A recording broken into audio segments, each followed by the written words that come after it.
نستغفره ونتوب إليه ونعوذ بالله من شرور أنفسنا ومن سيئات أعمالنا من يهده الله فلا مضل له ومن يضلل فلا هادي له أي فلن تجد له وليا مرشدا ونشهد أن سيدنا وسندنا وحبيبنا وحبيب ربنا وطبيبنا وطبيب أرواحنا محمدا عبد الله ورسوله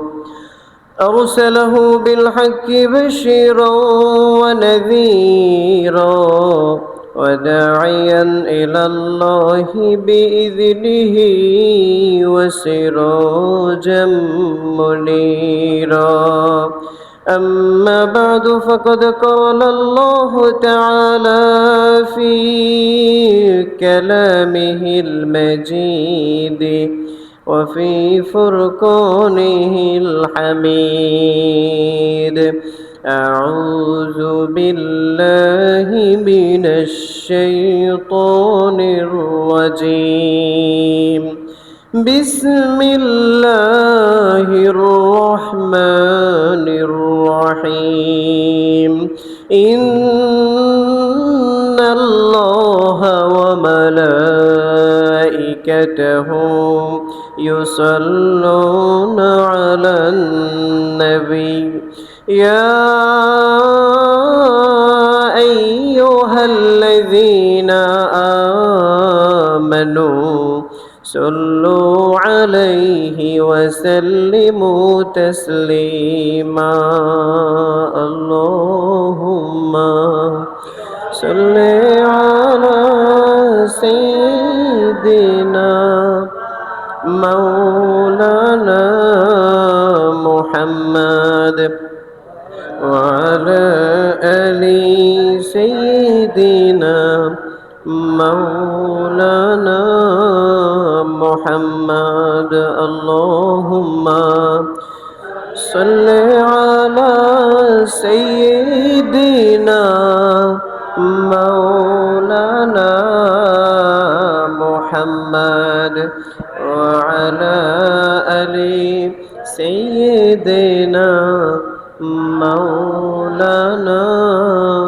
محمد আলহামদুলিল্লাহ শুকরিয়া আদায় করছি সেই রব্বুল আলামিনের দরবারে যিনি আমাদেরকে তার ঘরে আসার তৌফিক দিয়েছেন এজন্য সকলেই পড়ে নেই আলহামদুলিল্লাহ। আমরা গত জুমআতে মদ জুয়া নীরব বোমা দৃশ্যমান ধ্বংস এই বিষয় নিয়ে আলোচনা করেছি। আজকেও এই বিষয়টা নিয়ে আলোচনা করব।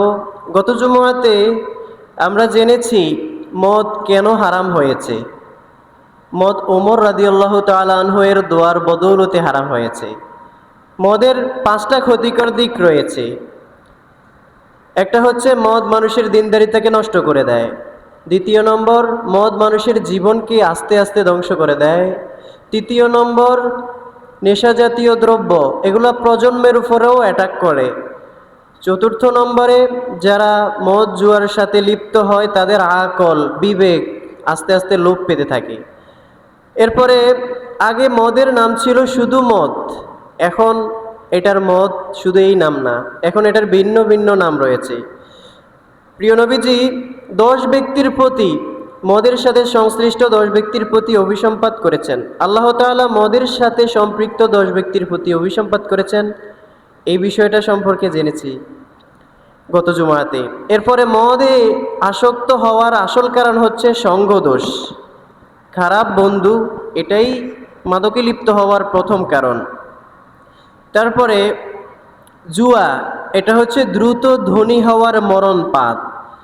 6 নম্বর যে বিষয় জেনেছি সেটা হচ্ছে এই নেশা জাতীয় দ্রব্য, মাদক, জুয়া এগুলোর সাথে লিপ্ত হওয়ার ফলাফল চুরি, ডাকাতি, খুন, জেনা, ব্যভিচার।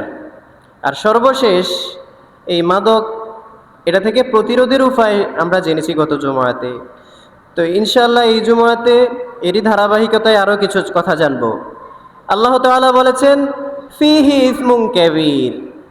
মদের ব্যাপারে যখন জিজ্ঞেস করেছেন প্রিয় নবীজিকে, তখন আল্লাহ কোরআনের আয়াত নাজিল করেছেন। আল্লাহ বলেছেন এই মদের মধ্যে রয়েছে কবিরা গুনাহ, এতে রয়েছে বড় ধরনের গুনাহ। এই গুনাহের কারণে স্পিরিচুয়াল ডার্কনেস, সিন ব্যারিয়ার, আত্মিক অন্ধকার, গুনাহের বাধা এটা সৃষ্টি হয়। আর এই গুনাহ এটা মানুষের ইবাদতের মাধুর্য, ইবাদতের ভালো লাগা এটাকে আস্তে আস্তে চুরি করে নিয়ে নেয়। Sin steals the sweetness of warship.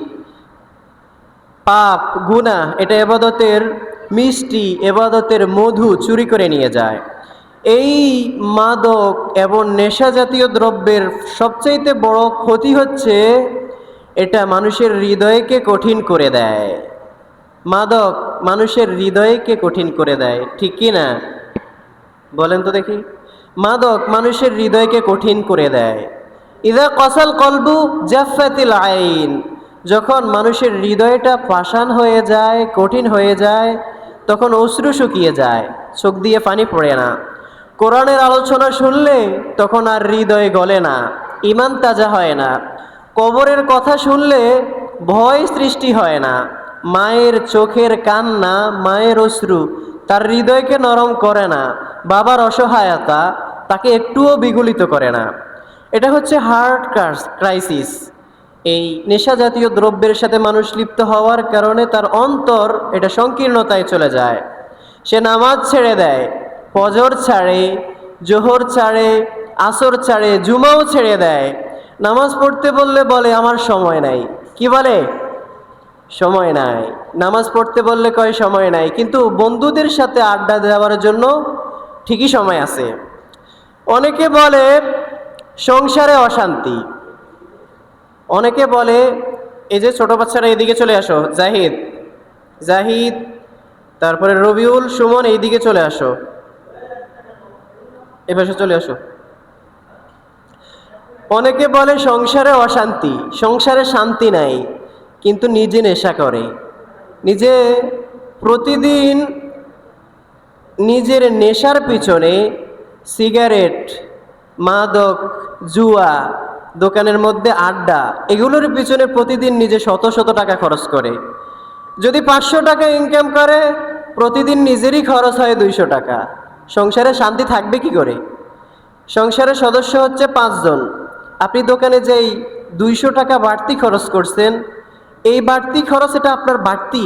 আবার ঘরে সবার সাথে একসাথেই তো খাবার খান, একসাথেই তো সবার যতটুকু খরচ ঘরের ভিতরে হয় আপনারও ততটুকু, আপনার ঘরের ভিতরেও বেশি। দোকানে এসে বাড়তি আরও খরচ করতেছেন। আপনার নিজের নেশার পিছনে অতিরিক্ত টাকা খরচ করছেন। আপনার ঘরে শান্তি থাকবে কি করে?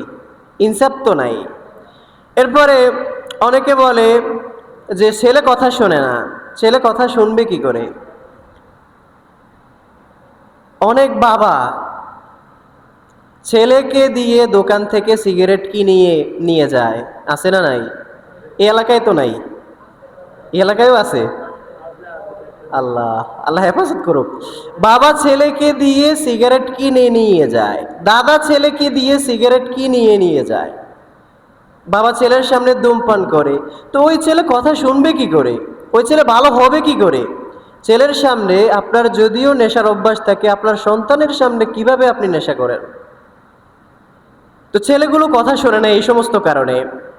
The greatest prison is addiction. সবচাইতে বড় কারাগার হচ্ছে নেশা। মান আদমানা শাইআন ইস্তাবাদাহু। যে কোনো কিছুর নেশায় ডুবে যায় সে তার দাস হয়ে যায়। নাউজুবিল্লাহ পড়েন না। আল্লাহ আমাদেরকে হেফাজত করুক। এটাই হচ্ছে রিয়েলিটি, এটাই হচ্ছে বাস্তবতা। এটার কারণে জেনারেশন ক্ষতিগ্রস্ত হয়। আবার ছেলে ফেলে যারা নেশাগ্রস্ত, যারা নেশার সাথে লিপ্ত হয়, তারা ঘরের ভিতরে আসলে অস্বাভাবিক আচরণ করে। ছেলে ফেলে বাবারে দেখলে ভয় পায়, বাবার চোখ হয়েছে লাল, বাবার চোখ কেমন? মনোযোগ নাই, একটু কথা কথা বলবেন না। বাবার চোখগুলো থাকে লাল। ছেলে যখন বাবা যখন ঘরের ভিতরে ঢোকে তখন ছেলে বাবার চোখ দেখলে ভয়ে লুকিয়ে যায়। এটাই হচ্ছে সবচাইতে বড় ব্যর্থতা। ছেলে বাবাকে কেন ভয় পাবে? ছেলের সাথে বাবার সাথে সম্পর্ক থাকবে ভালোবাসার সম্পর্ক। বাবার বদ অভ্যাসের কারণে ছেলে বাবারে দেখলে পালিয়ে যায়, ভয় পায়। এজন্য এখান থেকেই পারিবারিক ফ্যামিলি ক্রাইসিস, এখান থেকে সিকিউরিটি ক্রাইসিস এগুলো শুরু হয়ে যায়।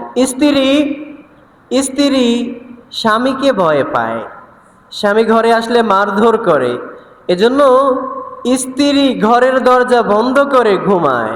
Security crisis. শুধুমাত্র এই ড্রাগ অ্যাডিকশন, মাদকাসক্তি, এটা থেকেই শুরু করে মানুষের moral crisis, faith crisis, emotional disaster এগুলো শুরু হয়ে যায়। নৈতিক অধঃপতন ঘটে, ইমান বিশ্বাসযোগ্যতা হারায়, টাকা যায়, ভালোবাসা যায়, বিশ্বাস যায়, ঘরে নেমে আসে অশান্তি, ঘরে নেমে আসে অশান্তি, অবশেষে সংসারটাও বিচ্ছিন্ন হয়ে যায়, একসময় সংসারটাও ছুটে যায়। When addiction enters the door, love leaves through window. যখন নেশা, মাদকাসক্তি এগুলো দরজা দিয়ে ঢুকে তখন ভালোবাসা জানালা দিয়ে বের হয়ে যায়। নাউজুবিল্লাহ পড়েন। আল্লাহ আমাদেরকে হেফাজত করুক। আজকে যুব সমাজ তারা বেশিরভাগ মাদকের দিকে চলে যাচ্ছে। তারা কেন মাদকাসক্তির দিকে বেশি যাচ্ছে? আমাদের যুব সমাজ কেন মাদকাসক্তির দিকে যাচ্ছে এটা সম্পর্কে আমরা জানবো। কারণ এই সমস্যাটা এটা শুধু সোশ্যাল ক্রাইসিস না, এটা হচ্ছে ফ্যামিলি ক্রাইসিস, এটা হচ্ছে ইন্টারন্যাশনাল ক্রাইসিস। এটা এখন আমাদের জাতীয় সংকীর্ণতা, জাতীয় বিপর্যয় হয়ে দাঁড়িয়েছে, পারিবারিক বিপর্যয় হয়ে দাঁড়িয়েছে। এজন্য যুব সমাজ যাতে সময় নষ্ট হওয়ার আগেই তারা ফিরে আসে। আনকিযু আবনাআকুম ক্বাবলা ফাওয়াতিল আওয়ান। সময় শেষ হওয়ার আগেই ছেলেফেলেদেরকে তাদের দিকে খেয়াল করেন, তাদেরকে ফিরিয়ে আনেন। ইযা ফাসাদাশ শাবাবু ফাসাদাল মুজতামিউ। যখন যুবকেরা নষ্ট হয়ে যায় সমাজটাও নষ্ট হয়ে যায়, ঠিক না? যুবকেরা নষ্ট হয়ে গেছে তো সমাজটাও শেষ। যুবকেরা হচ্ছে সমাজের ভবিষ্যৎ। এই যুবকেরা মাদকের দিকে কেন যাচ্ছে এটার অনেকগুলো কারণ রয়েছে। এক নম্বর কারণ হচ্ছে বেকারত্ব। এক নম্বর কারণ কি?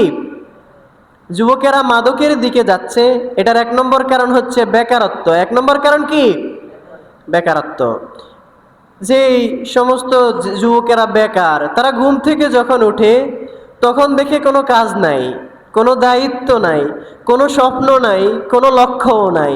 আছে শুধু ফ্রাস্ট্রেশন, আছে শুধু ডিপ্রেশন, আছে শুধু হতাশা, অবসাদ, মানসিক অবসাদ। তো an empty mind is the workshop of devil. একটা খালি মন এটা হচ্ছে শয়তানের কর্মশালা। খালি মন এটা হচ্ছে শয়তানের কারখানা। যে যুবকের কোনো কাজ নাই, বেকারত্ব, তার ওই মনের ভিতরেই এসে শয়তানে ঢুকে, শয়তান তাকে সবচাইতে বেশি ক্ষতিগ্রস্ত করে ফেলে। দ্বিতীয় নম্বর হচ্ছে মোবাইল এবং খারাপ কন্টেন্ট, আছে না নাই? এটার কারণে ছেলেফেলেরা নেশায় জড়িয়ে যাচ্ছে। এখন শুধু মাদকাসক্তি না, এখন ডিজিটাল অ্যাডিকশন, ড্রাগ অ্যাডিকশন না, ডিজিটাল অ্যাডিকশন, মোবাইলে আসক্তি, এটা হচ্ছে ডিজিটাল অ্যাডিকশন। আগে ছেলেফেলেগুলো দোকানে আসতো চা খাওয়ার জন্য। কি খাওয়ার জন্য আসতো? এখন দোকানে আসে ওয়াইফাই কানেক্ট করার জন্য, ঠিকই না? লাগে এটা মনে হয় একেবারে গুজব বলতেছি, এই এলাকায় এরকম হয় না। আগে ছেলেফেলেরা আসতো দোকানে চা খাইতে, এখন আসে ওয়াইফাই পাসওয়ার্ড কানেক্ট করার জন্য। তো এই ছেলেফেলেগুলো রাতের বেলায় অনেক রাত পর্যন্ত মোবাইল দেখে, অনেক রাত পর্যন্ত মোবাইল দেখে, আর এই মোবাইল দেখতে দেখতে ঘুম শেষ। এদিকে খেয়াল করি, পিছনে তার না তাকাই। অনেক রাত পর্যন্ত মোবাইল দেখে, মোবাইল দেখতে দেখতে ঘুমটাও শেষ। এরপরে ঘুমানোর আগে মোবাইলটাকে চার্জারে লাগায়, মোবাইলটাকে চার্জারে লাগায়, কিন্তু তার যে ইমানের ব্যাটারি দুর্বল হয়ে গেছে, ওটাকে চার্জ দেওয়ার কথা খেয়াল থাকে না। এই মোবাইল দেখতে দেখতে আমাদের ব্রেন ক্ষতি হচ্ছে, ইমান দুর্বল হচ্ছে, সর্বদিক থেকে আমাদের ক্ষতি হয়ে যাচ্ছে। তো এটা হচ্ছে digital addiction. What enters the eyes eventually enters the heart. যেটা চোখে ঢোকে সেটা হৃদয়েও যায়। মোবাইলের মধ্যে চোখে যা দেখি ওটা কিন্তু হৃদয়ে গিয়ে জমা হয়, আর ওটা পরবর্তীতে ক্ষতির কারণ হয়ে যায়। তৃতীয় নম্বর, মাদকের দিকে, নেশার দিকে জড়ানোর তৃতীয় নম্বর কারণ হচ্ছে খারাপ বন্ধু, bad company. A bad company is first addiction. খারাপ সঙ্গী, এটাই হচ্ছে প্রথম মাদক। প্রিয় নবীজি বলেন, আলমারউ আলা দীনি খলিলিহি। মানুষ তার বন্ধুর দিনের উপরে থাকে, মানুষ তার বন্ধুর আচরণে প্রভাবিত হয়। A good friend brings you to Allah. একটা ভালো বন্ধু তোমাকে আল্লাহর দিকে নিয়ে যাবে, আর একটা খারাপ বন্ধু তোমাকে জাহান্নামের দিকে নিয়ে যাবে। এজন্য ছেলেফেলেরা তাদের বন্ধু কেমন হয় সেদিকে খেয়াল রাখতে হবে। 4 নম্বর হচ্ছে পারিবারিক অবহেলা। আচ্ছা, আপনারাই বলেন, সন্তানদেরকে পারিবারিকভাবে কেউ কি অবহেলা করে? কেউ কি অবহেলা করে? অবহেলা করে না, কিন্তু অবহেলা হয়। কেউই নিজের সন্তানকে অবহেলা করে না, কিন্তু অবহেলা হয়।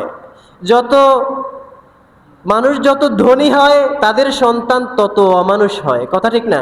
কথা ঠিক কি না? মানুষ যত বেশি ধনী হয় তাদের সন্তানেরা তত বেশি নষ্ট হয়ে যায়। এটার কারণ হচ্ছে, যারা বেশি ধনী হয় তারা টাকা পয়সার পিছনেই বেশি ছুটতে হয়। ওটার পিছনে ছুটতে ছুটতে নিজের সন্তানকে সময় দেওয়ার সময়টা থাকে না। ছেলেপেলেদেরকে টাকা দেয়, ওর যা লাগে তা দেয়, মা খাবার দেয়, কিন্তু সময়টাকে যথাযথভাবে দিতে পারে না। আপনার সন্তান আপনার উপঢৌকনের চাইতেও বেশি আপনার সময় চায়। আপনার সন্তান, children need your presence more than your presence. আপনার সন্তানের আপনার উপস্থিতির চাইতেও বেশি, আপনার উপহারের চাইতেও বেশি উপস্থিতি প্রয়োজনীয়। তো যারা সন্তানদের সময় দিতে পারে না তাদের সন্তানেরা নষ্ট হয়ে যায়। Time is language of love. সময়, এটা হচ্ছে ভালোবাসার ভাষা। এজন্য ছেলেফেলেদেরকে সময় দিন, ওদের সাথে বসুন, নামাজ পড়তে আসলে ওদেরকে নিয়ে আসুন, ওদের সাথে কোরআন তেলাওয়াত করুন। ওদের চাহিদা, ওদের কখন কি প্রয়োজন, ওরা কখন কোন দিকে যাচ্ছে, এদিকে খেয়াল রাখবেন। বিশেষ করে টিন এইজ, 13, 14, 15 থেকে 19 পর্যন্ত, 13 থেকে 19, এই সময়টা হচ্ছে ডেঞ্জারাস ইয়ার। এটা হচ্ছে সবচেয়ে ভয়ঙ্কর সময়। এই সময়ে যদি সন্তানের দিকে খেয়াল না রাখতে পারেন, এরা কোন পথে, কোন খাতে, কোন দিকে গিয়ে নষ্ট হয়ে যাবে আপনি খেয়ালও করতে পারবেন না। এজন্য এই সময়টাতে সন্তানের দিকে খুব বেশি খেয়াল করতে হবে। এরপরে 5 নম্বর হচ্ছে ধর্মীয় শিক্ষার অভাব। ধর্মীয় শিক্ষার অভাব। আমরা দেখি মানুষ যারা আধুনিকতার পিছনে ছুটে বেশি, সন্তানদেরকে স্বাবলম্বী বেশি করতে চায়, তারা অল্পতেই, ছোট কালেই সন্তানদেরকে আধুনিক শিক্ষার দিকে ঝুঁকিয়ে দেয়। ক্লাস 1 থেকে অথবা শিশু থেকেই তারা স্কুলে পড়া শুরু করে দেয়, আধুনিক শিক্ষা শিখে, কিন্তু দিনী শিক্ষা যেটা সেটা তারা শেখে না। আরে স্কুলের কথা বাদ দিই, আলিয়া মাদ্রাসায় পড়ে, ক্লাস 10-এ পড়ে ফলাফান ঠিক মতো কোরআন শরীফ পড়তে পারে না, আছে না নাই? এটা তো মিথ্যা না, বাস্তব। আপনারা নিজেরা প্রয়োজনে ট্রাই করে দেখিয়েন, যাচাই করে দেখিয়েন। ক্লাস 10-এ পড়ে, আলিয়া মাদ্রাসার ছাত্র, সেই রিডিং পড়তে পারে না, তাহলে স্কুলের ছেলে সে আরবি রিডিং, কোরআন রিডিং পড়বে কেমনে? এজন্য ছেলেফেলেদেরকে ছোটবেলাতেই ইবতিদায়ী লেভেল পর্যন্ত অন্তত নুরানি শিক্ষা, যেটা কোরআনের শিক্ষা, ওটা দিবেন। কোরআন যেখানে ঢোকে সেখানে এই সমস্ত পাপ সহজে বাসা বাঁধতে পারে না। এরপরে নামাজ, 6 নম্বর হচ্ছে নামাজ। ছেলেদেরকে নামাজের দিকে নিয়ে আসেন। আল্লাহ তো বলেছেন, ইন্নাস সালাতা তানহা আনিল ফাহশাই ওয়াল মুনকার। নামাজ মানুষদেরকে অশ্লীলতা এবং মন্দ কাজ থেকে দূরে সরিয়ে দেয়। প্রিয় নবীজি বলেন, মান তারাকাস সালাতা দাআত হায়াতা। যে ব্যক্তি নামাজ ছেড়ে দেয় তার জীবনটাই নষ্ট হয়ে যায়। নামাজ এটা হচ্ছে ডিভাইন প্রোটেকশন, এটা আল্লাহ প্রদত্ত সুরক্ষা। এজন্য নামাজের দিকে নিয়ে আসবেন। The road back to Allah begin with one warship. নামাজ এটাই একমাত্র মানুষদেরকে আল্লাহর দিকে ফিরিয়ে আনতে পারে। এজন্য ছেলেফেলেদেরকে নামাজের দিকে নিয়ে আসবেন, তাহলে আর ছেলেফেলেগুলো অন্তত এই নেশার দিকে খুব একটা বেশি ঝুঁকবে না। এরপরে কিভাবে ফিরিয়ে আনবো আমাদের এই ছেলেফেলেদেরকে? গত জুমাতেও এই পয়েন্টটা বলেছি, আজকেও একটু বলছি। এক নম্বর হচ্ছে ভালোবাসা। কি বলেন? ভালোবাসা। মাদক এটা হচ্ছে সাইলেন্ট কিলার, এটা হচ্ছে নীরব ঘাতক। কঠোরতা ওটা আরেকটা সাইলেন্ট কিলার, ওটা আরেকটা নীরব ঘাতক। অনেক ছেলে নষ্ট হয়ে যায় নেশায়, আর অনেক ছেলে নষ্ট হয় ঘৃণায়। ওদেরকে সমাজের মানুষ ঘৃণা করে, এজন্য ওরা নষ্ট হয়ে যায়। এজন্য ছেলেফেলেদের প্রতি কোমলতা দেখাবেন। আল্লাহ কোমলতার কথা বলেছেন। আল্লাহ বললেন, ফাবিমা রাহমাতিম মিনাল্লাহি লিনতা লাহুম ওয়ালাউ কুনতা ফাযযান গালিযাল কলবি লানফাদ্দু মিন হাওলিক ফা'ফু আনহুম ওয়াস্তাগফির লাহুম ওয়াশাবিরহুম ফিল আমর ফাইযা আযামতা ফাতাওয়াক্কাল আলাল্লাহ ইন্নাল্লাহা ইউহিব্বুল মুতাওয়াক্কিলিন। আল্লাহ বললেন, ও রাসূল, আপনার প্রতি আপনার রবের বড় রহমত রয়েছে, এজন্য আপনি কোমল হৃদয়ের অধিকারী। আপনি যদি পাষাণ হৃদয়ের অধিকারী হতেন, এই লোকেরা, এই সাহাবীরা আপনার কাছেও আসতো না, এরা আপনার থেকে দূরে সরে যেত। এজন্য এরা যে অন্যায় করেছে, যে গুনাহ করেছে, এই পাপের জন্য আপনি তাদেরকে ক্ষমা করে দেন, তাদের জন্য আল্লাহর কাছেও ক্ষমা চান। সুবহানাল্লাহ পড়েন। ছেলেপেলেরা মাদকাসক্তির দিকে ঝুঁকিয়ে যাচ্ছে, তারা অন্যায় করছে, এটা নিশ্চয়ই অন্যায়, এটা পাপ। এটার জন্য মনে মনে তাদেরকে ঘৃণা করতে পারেন, তবে এই ঘৃণা যাতে প্রকাশ না পায়, তাদেরকে ক্ষমা করে দেন, তাদের জন্য আল্লাহর কাছেও ক্ষমা চান, তাহলেই আল্লাহ তাদেরকে ফিরিয়ে দেবে। তাহলে প্রথম পয়েন্ট পেয়েছি, ভালোবাসা। লাভ can reach where anger can not. ভালোবাসা ওই জায়গায় পৌঁছতে পারে যেখানে রাগ পৌঁছাতে পারে না, এজন্য ভালোবাসা দিতে হবে। দ্বিতীয় নম্বর হচ্ছে মসজিদমুখী। ছেলেপেলেদেরকে মসজিদমুখী করতে হবে। One must can save A generation. একটা মসজিদে একটা প্রজন্মকে বাঁচাতে পারে। মসজিদে আসলে ছেলেপেলেদের হৃদয় জোয়া লাগবে, হৃদয় ভাঙবে না। হৃদয়কে মসজিদ জোয়া লাগাবে, ভাঙাবে না। এজন্য ছেলেপেলেরা যখন মসজিদে আসবে, অনেক ছেলে অনেক দিন পরে মসজিদে আসে। এদিকে খেয়াল করি, এই কিছু কথা বলি না, কথা বললে আলোচনা একেবারে হারিয়ে যায়, আর বলতেই পারি না। অনেক ছেলে পেলে অনেক দিন যাবৎ আড্ডা দেয়, মসজিদে আসে না, নামাজ পড়ে না, কিন্তু হঠাৎ করে একদিন তার হৃদয়ে কেন জানি একটা না দিয়েছে, সে মসজিদে আসতে। আর যখনই আসে তখন কিছু কিছু এলাকায়, এই এলাকার কথা বলছি না, অন্য অন্য জায়গায় যারা নিয়মিত মুসল্লি, তারা কিন্তু ওদের দিকে একটু টেরা চোখে তাকায়, আছে না নাই? টেরা চোখে তাকায়। অনেকে বলে আজকে সূরজ কোন দিক থেকে উঠেছে, আবার অনেকে বলে ভুলে মনে হয় চলে এসেছে, এভাবে কথা বলে। আর এই কথাগুলো যখন এই ছেলেপেলেগুলো শোনে, তখন তাদের আর মসজিদে আসতেই মন চায় না। একদিন আসছে, আবার পরবর্তীতে আর আসতে চায় না। এজন্য তাদের অতীতের অপরাধ দেখে তাদেরকে অপমান করবেন না, ওদের অতীতের অপরাধ দেখে ওদেরকে অপমান করবেন না। মান আহসানা ইলান নাসি মালাকা কলবুহু। যে ব্যক্তি কোনো মানুষের সাথে ভালো আচরণ করে, সে তার হৃদয় জয় করে নেয়। সুবহানাল্লাহ পড়েন। আমরা যাতে মানুষদের হৃদয়টাকে জয় করতে পারি, আল্লাহ তৌফিক দান করুক। এরপরে একটা কমন কোশ্চেন, 3 নম্বরে যে পয়েন্ট, সেটা হচ্ছে ইমাম এবং খতিব আমাদের সাথে ওদের সাথে একটু যাতে সুসম্পর্ক হয়, সেদিকে খেয়াল করবেন। একজন ইমাম, একজন খতিব, তিনি শুধু একজন ইমামই না, তিনি হচ্ছেন পরামর্শদাতা, তিনি হচ্ছেন ভাই, তিনি হচ্ছেন দোয়াকারী। এজন্য এই যুব সমাজ, এরা আমাদের জ্ঞান চায় না, ইমাম সাহেবের জ্ঞান এটাকে তারা অনুভব করে না, তারা ইমাম সাহেবের মমতা, ভালোবাসা, এটা বেশি চায়। ওদেরকে আমাদের কাছে আনবেন, আমাদের সাথে থাকতে থাকতে ওদের হৃদয়টা ইনশাআল্লাহ একদিন পরিবর্তন হবে। এরপরে একটা কমন কোশ্চেন, এটা সমাজের মধ্যে হয়ে থাকে, মানুষে বলে হুজুরেরা তো কত রকম ওয়াজ করে, মাদকের বিরুদ্ধে কত ওয়াজ হয়, কিন্তু মাদক তো পরিবর্তন হয় না, মাদক তো মানুষ ছাড়ে না, ঠিক না? এই প্রশ্ন করে কি করে না? অনেকে করে। এটার আসল কারণ হচ্ছে, এক নম্বর কারণ হচ্ছে ডাক্তার। ডাক্তার প্রেসক্রিপশন দেয়, কিন্তু ডাক্তার কি ওষুধ সেবন করতে পারে? ওষুধ সেবন করবে রুগী। এখন রুগী যদি ওষুধ সেবন না করে, তাহলে ডাক্তার কি করবে? মাদক যে সেবন করে সেই রুগী, নাকি পুরো সমাজবাসী রুগী? বলেন। পুরো সমাজবাসী রোগী, পুরো রাষ্ট্র রোগী, সবাই রোগী, ইউনিয়ন পরিষদ মেম্বার চেয়ারম্যান সবাই রোগী। ইমাম সাহেব তার কথা, খতিব সাহেবের কথা মানুষের হৃদয়ে জাগায়, কিন্তু একটা জাগ্রত সমাজ এটা প্রজন্মকে বাঁচায়। এখন ইমাম সাহেব ভালো একটা, আমরা ভালো কথাগুলো বলছি, কিন্তু সমাজবাসী নীরব, রাষ্ট্রের যে ইউনিয়ন পরিষদের চেয়ারম্যান মেম্বার তারা নীরব, দেশের আইন নীরব, তাহলে কিভাবে এই মাদক দূর হবে?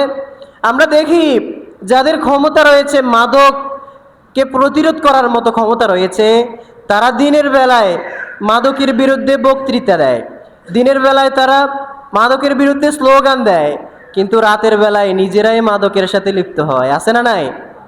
ওরা নিজেরাই মাদকের ব্যবসা করে।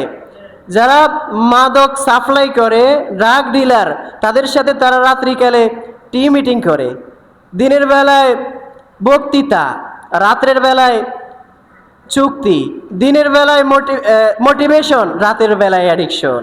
তো ওরাই তো মাদককে বাঁচিয়ে রাখছে, উপর দিয়ে কথা বলে একরকম, ভিতরে দিয়ে আর একরকম।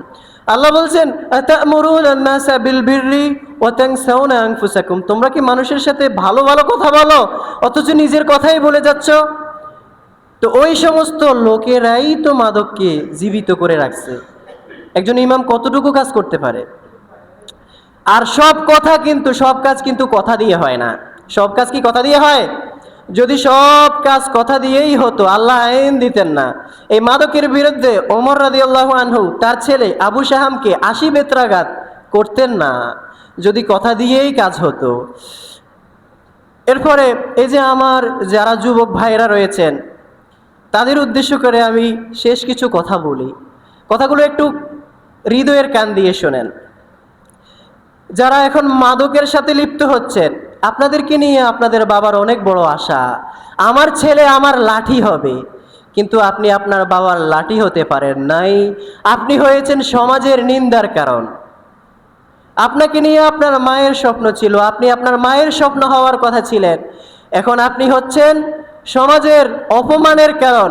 আপনাকে দেখলে মানুষ সালাম দেওয়ার কথা ছিল, এখন মানুষ আপনাকে দেখলে এড়িয়ে চলে। জীবন, মাদক এটা আপনার জীবন নেওয়ার আগে আপনার সম্মানটাকেও কেড়ে নিয়েছে। মাদক আপনার জীবন নেওয়ার আগে আপনার সম্মানটাকেও কেড়ে নিয়েছে। কবরস্থানে আপনার মতো, তোমার মতো অনেক যুবক শুয়ে আছে, ওদের মৃত্যু হয়েছে একদিনে, কিন্তু মৃত্যুটার শুরু হয়েছে অনেক দিনে। মৃত্যুটার শুরু হয়েছে সিগারেটে, মৃত্যুর শুরু হয়েছে বোতলে। এই যে সিগারেট, ধূমপান, স্মোকিং কজেস ক্যান্সার, ধূমপান কর্কট রোগের কারণ, এটা তো আপনারা দেখতেই আছেন, জানতেছেন, এরপরেও এটার সাথে লিপ্ত হচ্ছেন। আর এই ধূমপান দিন দিন আপনাকে কবরের দিকে নিয়ে যাচ্ছে। আল্লাহ বলছেন, ওয়ালা তুলকু বিআইদিকুম ইলাত তাহলুকা, নিজেদেরকে ধ্বংসের দিকে ঠেলে দিও না।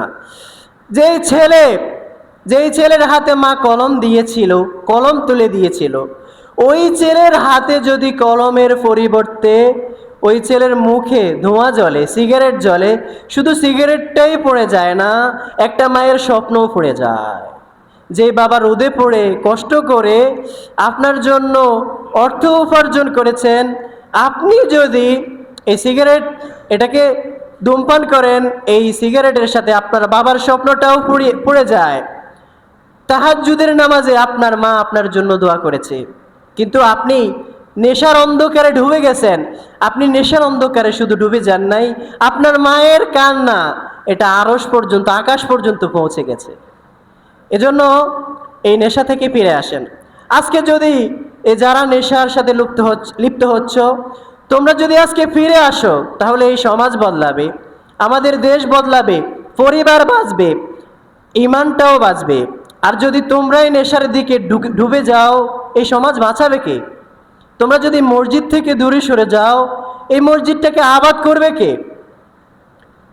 একটু ভাবো, একটু ভাবো। তোমার জন্য তোমার মা কাঁদছে, তোমার জন্য তোমার মা কাঁদছে, হায় আমার ছেলেটা নষ্ট হয়ে গেছে।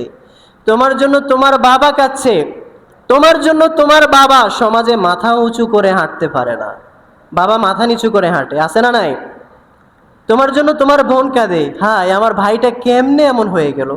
তোমার স্ত্রী কাঁদে, হায় আমার কপালটা বুঝি ভাগলো।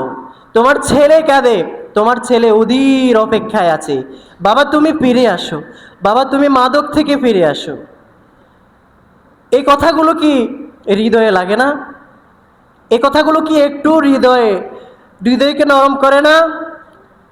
তোমরা কি মাদক থেকে ফিরে আসবা না? যারা মাদকের সাথে লিপ্ত হচ্ছ, নেশার সাথে জড়িয়ে পড়ছো, আপনারা কি মাদক থেকে ফিরে আসবেন না? আপনারা কি সবাইকে কাঁদাবেন? মা বাবা ভাই বোন স্ত্রী সবাইকে কি কাঁদাবেন? হয়তো আজকে এই মসজিদে অনেক লোক এমন আছেন যারা গোপনে নেশার সাথে লিপ্ত হচ্ছেন, নেশার সাথে যুদ্ধ করছেন। যদি আজও আপনি ক্ষমা চান, আল্লাহ আপনাকে ফিরিয়ে আনবেন, আল্লাহ আপনাকে ক্ষমা করে দেবেন। কারণ আল্লাহ পাপকে ঘৃণা করেন, তবে অনুতপ্ত বান্দা তওবাকারীকে আল্লাহ বড্ড ভালোবাসেন। সুবহানাল্লাহ পড়েন। আল্লাহ প্রিয় নবীজিকে বলেছেন, ও রাসূল আপনি বলে দেন, ইয়া ইবাদিয়াল্লাযীনা আসরাফু আলা আনফুসিহিম লা তাকুনাতু মির রাহমাতিল্লাহ। রাসূল আপনি বলে দেন তারা যেন আমার রহমত থেকে নিরাশ না হয়, আমি একসাথে সবগুলা গুনাহ ক্ষমা করে দিতে পারি। কুল্লু উম্মতি মুআফি ইল্লাল মুজাহিরিন। প্রিয় নবীজি বলেন প্রতিটা উম্মত, আমার প্রতিটা উম্মত ক্ষমার আশা রাখে, শুধুমাত্র যারা প্রকাশ্যে প্রকাশ্যে বেপরোয়া হয়ে এই পাপের সাথে লিপ্ত হচ্ছে তারা ছাড়া। তারা বেপরোয়া হয়ে গুনাহের কাজে লিপ্ত হচ্ছে, আর এগুলো তাদের থেকে দেখে দেখে সমাজের অন্যান্য মানুষেরা নষ্ট হচ্ছে। এজন্য প্রিয় নবীজি বলেছেন, আত্তাইবু মিনাজ যামবি কামান লা যামবালাহ। যে ব্যক্তি তওবা করে নেয় গুনাহ থেকে, সে এমনভাবে ফিরে আসে যেন তার কোনো পাপ নাই। এজন্য আমি সর্বশেষ কথাটা বলছি, সেটা হচ্ছে টিয়ার্স, একটু মনোযোগ দিয়ে শুনি। Tears of repentance can wash years of sin. Tears of repentance can wash years of sin. চোখের অশ্রু, তওবার অশ্রু, এটা বছরের পর বছরের গুনাহকেও মাফ করিয়ে দিতে পারে। সুবহানাল্লাহ পড়েন। চোখের অশ্রু এটা অনেক বছরের গুনাহকেও ধুয়ে মুছে দিতে পারে।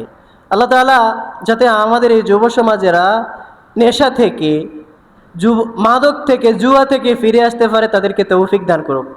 সকলে পড়ি আমিন। একজন ভাই আজকে ওই লুডো খেলা নিয়ে একটা কথা বলতে চেয়েছেন।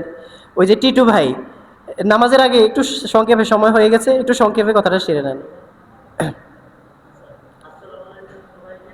সামনে আসেন।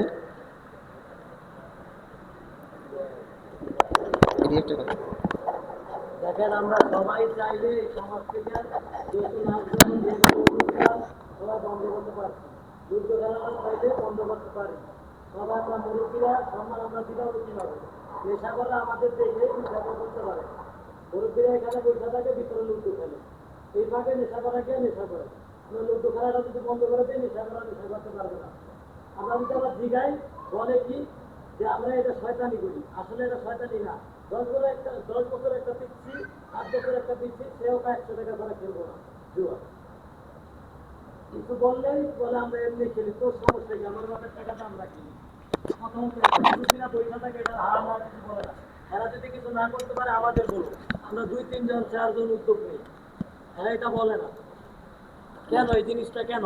প্রতিদিন খেলাধুলা করে, ময় মুরব্বী ছোট, এটা আমার বাপ ভাই বা ভাই বেড়াদের এলাকার সবাই এরকম করে, ছোট থেকে একবারে বড় পর্যন্ত।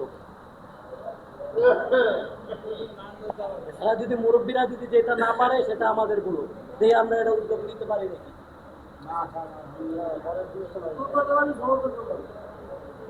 এটা আমাদের দায়িত্ব দিয়ে দেন, দেখেন আমরা পারি নাকি।